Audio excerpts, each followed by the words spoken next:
Imagine, you have 2, 3, sometimes 10 times fewer soldiers. The enemy is stronger, richer, more numerous. By all the laws of war, you are already dead. But you're not dying. You force the enemy to flee to his own grave. You turn his numerical superiority into a curse. You make him open the gates of his city to you, stretch out his ranks, and burn his land. Today, we present 7 military strategies that made the most powerful armies of their time bow. Strategies that prove that in war, it's not the one with the most swords who wins, but the one who thinks best. Before we continue, please like and subscribe to the channel. Countdown, from 7th place to the deadliest. Trojan horse. 10 years. For 10 years, the Greeks have stood at the walls of Troy, unable to take them. The most powerful warriors of Achaean Greece, Achilles, Ajax, and Menelaus, are already dead or wounded. The siege has reached a stalemate, and then Odysseus, king of Ithaca, devised a plan that would go down in history as the symbol of the most insidious military trick of all time. The Greeks built a huge wooden horse. It was as tall as a 3-story house and hollow inside. On its side was an inscription. This gift is brought to Athena the warrior by the departing Danaans. Then they burned their camp, boarded their ships, and sailed away, supposedly home. In reality, they hid behind a nearby island. The Trojans left the city and saw an abandoned camp and a giant horse. "This is a gift to the goddess Athena. The Greeks have surrendered," they shouted. Despite the priest Laocoon's warnings, "I fear the Danaans bearing gifts," the Trojans dismantled part of the wall and triumphantly dragged the horse into the city. They celebrated their victory all night. And at night, the best Greek warriors, led by Odysseus, emerged silently from the horse's belly. They killed the guards, opened the gates, and led in the main army, which returned under cover of darkness. By morning, Troy was ablaze. The city, which had eluded capture for 10 years, had fallen in a single night. But was there really a horse?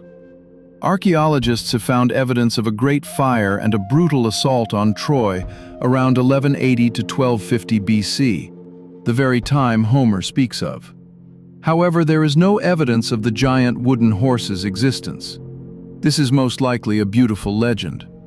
Perhaps the Greeks really did use a huge battering ram or a siege tower covered in horse hides to make it harder to set on fire. Later, poets transformed this military ruse into the myth of a giant horse. But the essence of the strategy remained eternal. Trojan horse. This is when the enemy lets you in. When you make the enemy believe you've surrendered. When their own joy and pride become weapons against them. One trick, one wooden horse, and an entire civilization fell. But that was only the first and oldest strategy on our list. What comes next is much more frightening. Hannibal's double entrance at Cannae. August 2nd, 216 BC, Apulia, Italy. 40,000 of Hannibal's soldiers against 80,000 of the Romans. The Romans were confident of victory. They had almost 2-to-1 numerical superiority, heavy infantry, and the cream of the Roman aristocracy among the cavalry. Hannibal formed his army in a crescent shape. In the center were the weakest Gallic and Iberian units. On the flanks were the world's finest Numidian cavalry. The Romans attacked from the center. Hannibal ordered the center to retreat slowly, bending the line even further. The Roman legions joyfully pressed into this dent, thinking they were breaking the enemy. And at that moment, Hannibal's flanks struck simultaneously. The Numidian cavalry swept away the Roman cavalry in minutes. They then moved around the Romans' rear and closed the encirclement. The 80,000-strong Roman army found itself perfectly surrounded on a completely flat field. The soldiers were so densely packed that they couldn't even raise their weapons. A crush ensued. The wounded fell at their feet, the living suffocated in the crowd. Hannibal ordered that the soldiers not be killed outright, but only wounded. The wounded were an even greater hindrance to their own troops. By evening it was all over. 70,000 Romans and allies died in one day. This is the largest single-day annihilation of an army in ancient history. Of 80,000, fewer than 15,000 survived. Both consuls and almost the entire Roman aristocracy perished. Hannibal won the perfect tactical battle, but strategically, it was the beginning of his end. He destroyed not only the Roman soldiers, but also a large portion of Rome's Italian allies. The cities he had sought to liberate were stripped of their men and resources. His army became a swarm of locusts on the devastated land. And Rome, having lost its army, retained the ability to raise new legions and wage a protracted war. Hannibal won the battle. Rome won the war. Double encirclement. It has entered textbooks as the pinnacle of military art, a strategy in which the enemy drives himself into a deadly trap. One battle, 70,000 corpses, and proof that even brilliant tactics can lead to strategic defeat. The Mongolian false retreat, the deadliest military ruse in history. The Mongols weren't the first to invent it, but they brought it to absolute perfection. The tactics were simple and ingenious at the same time. The Mongol horse archers suddenly attacked the enemy, fired at them, and began to retreat in disarray. The enemy saw the panic. They saw the Mongols fleeing, and they gave chase. The ranks broke. The army spread out across the steppe. Discipline disappeared. And at that moment, the Mongols would turn around at full gallop and rain down a barrage of arrows on their pursuers. Then, another flight, another turn, another hail of arrows. This technique worked again and again against the Chinese, Persians, Russian princes, Hungarians, Poles. For 200 years in a row. Why it was killer. The Mongols shot backwards while galloping with incredible accuracy. Each warrior had 3 to 5 horses. They could pursue and retreat for days. The enemy, carried away by the chase, lost control and became an easy target. An example is the Battle of Kalka in 1223.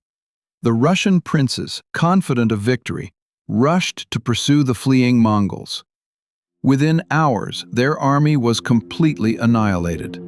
The princes were then crushed under planks and feasted on top. The Mongols repeated the same trap in Hungary, Poland, and China.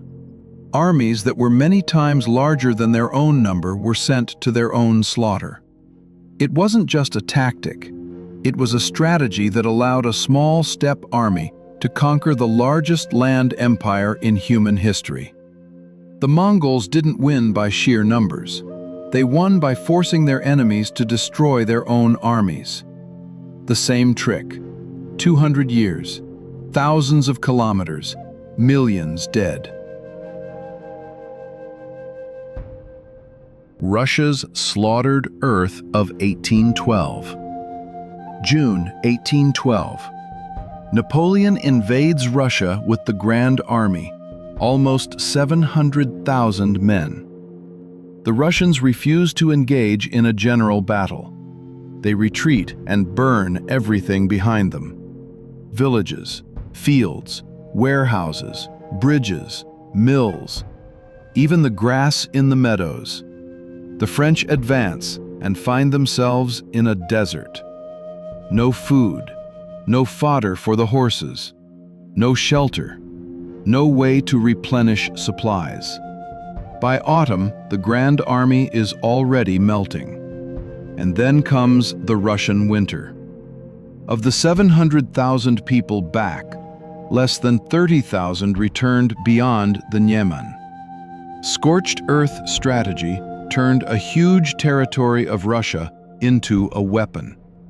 The Russian army, under the command of Barclay de Tolly and Kutuzov, deliberately left a scorched earth in its wake. Peasants set fire to their own homes on command. Grain and hay reserves were destroyed beforehand. The French took Moscow, but found a scorched, empty city without provisions. Napoleon had hoped for a quick war and rich spoils. Instead, he received a country that destroyed itself rather than fall into enemy hands. Result: the Grand Army lost 570,000 men. Napoleon was forced into a shameful retreat. The strategy, which cost Russia enormous casualties, completely broke the most powerful army in Europe. This was not a battle of armies. It was a battle with the earth itself. Russia did not win with weapons. It won with space, fire, and an iron will to give nothing to the enemy. When a conventional war is impossible, the whole country becomes a weapon. Blitzkrieg. September 1939. Germany attacks Poland. Instead of the protracted trench warfare everyone had become accustomed to after the First World War, the Germans adopted a new strategy: lightning warfare. Blitzkrieg. Tanks, motorized infantry, and aircraft act as a single organism. They break through the front in one place, swiftly penetrate the rear, encircle entire armies, and destroy them before they even realize what's happening. Poland fell in 35 days. France, which had been thwarted for 4 years during the First World War, capitulated in 6 weeks. Denmark in 1 day. Norway in 23 days. Holland in 5 days. Belgium in 18 days. How it worked. The Germans first gained air superiority, destroying airfields and enemy aircraft. Then came a powerful artillery barrage. And then came the attack of tank spearheads supported by dive bombers. The tanks didn't stop. They moved forward, leaving encircled formations behind. Radio communications allowed for real-time coordination. The enemy simply didn't have time to react. While the French generals were holding meetings, German tanks were already in their rear. The results of the Blitzkrieg in 1939 to 1941. Poland was conquered in 35 days, France in 42 days, Yugoslavia in 12 days, Greece in 21 days. The Germans crossed almost all of Europe in 2 years, losing relatively little force. But the Blitzkrieg had one weakness. It only worked if the war was short and the advance was constant. When the Germans encountered the vast expanses of Russia and stubborn resistance in 1941, the strategy began to falter. The lightning war turned into a protracted one. Blitzkrieg proved to the world that speed and coordination can be more powerful than numbers. War ceased to be a competition to outshoot. It became a competition to see who could think and move faster. One strategy, a few weeks, and entire countries disappeared from the map. Japanese kamikaze. 1944, Pacific Ocean. Japan is losing the war. Its navy is almost destroyed. Its air force is destroyed. The Americans are approaching the Japanese islands. And then the Japanese adopted a strategy that still makes people's blood run cold today. Kamikaze, divine wind. Young pilots volunteered to board planes loaded with explosives and fly them straight at American ships. One hit, and the pilot and the target would die. The numbers are scary. 3,913 Japanese suicide pilots. 467 Allied ships sunk or damaged. 15,000 American and Allied sailors killed or wounded. The most famous operation was off Okinawa. 2,650 kamikaze aircraft sank 26 ships in 2 days. One destroyer, the USS Laffey, was attacked by 22 kamikazes, 9 of which hit their target, but the ship miraculously escaped sinking. Why it worked? By the end of the war, Japan had almost no experienced pilots or fuel left for conventional attacks. Conventional aircraft were useless against powerful American air defenses. Kamikazes, however, transformed obsolete aircraft into precision-guided weapons. The pilot became both the bomber and the gunner. The Americans feared them more than anything else. The mere sight of an approaching kamikaze caused panic in the fleet. The threat of such losses was so serious that the United States abandoned a direct invasion of the Japanese home islands and instead used atomic bombs. Kamikaze. This is a strategy of desperation. When a conventional war is lost, when resources and hope are gone, man himself becomes the most accurate and terrifying weapon. They knew they wouldn't return. They flew deliberately, and they forced the world's most powerful nation to abandon its invasion. When a soldier is ready to die, he becomes more terrible than any army. Viet Cong tunnel networks. Vietnam, mid-60s. The most powerful army in the world, the Americans, burns the jungle with napalm, bombs from the air, uses the latest technology and hundreds of thousands of soldiers. And the enemy is hiding right under their feet. The Viet Cong built an underground network stretching for 250 kilometers. Entire underground cities, hospitals, kitchens, bedrooms, warehouses, command posts, and even movie theaters. The tunnels were so narrow that an American soldier in full combat gear couldn't fit through them. Viet Cong fighters would emerge from underground at night, attack American bases, and then disappear. Americans would enter the tunnels they discovered and vanish. Special units of tunnel rats would descend with flashlights and pistols, but most often they never returned. How it worked. The tunnel entrance was a tiny hole, perfectly camouflaged. A complex system of water traps and sealed doors protected against gas and water. The tunnels ran on several levels. When the Americans bombed one level, the Viet Cong simply retreated deeper. The Americans used everything: napalm, carpet bombing, poison gas, bulldozers. But they were unable to completely destroy the network. Result? Of the 16,000 guerrillas who fought in the Cu Chi tunnels, only about 6,000 survived. They held out for years. They forced the world's most technologically advanced army to fight in conditions where all its might proved useless.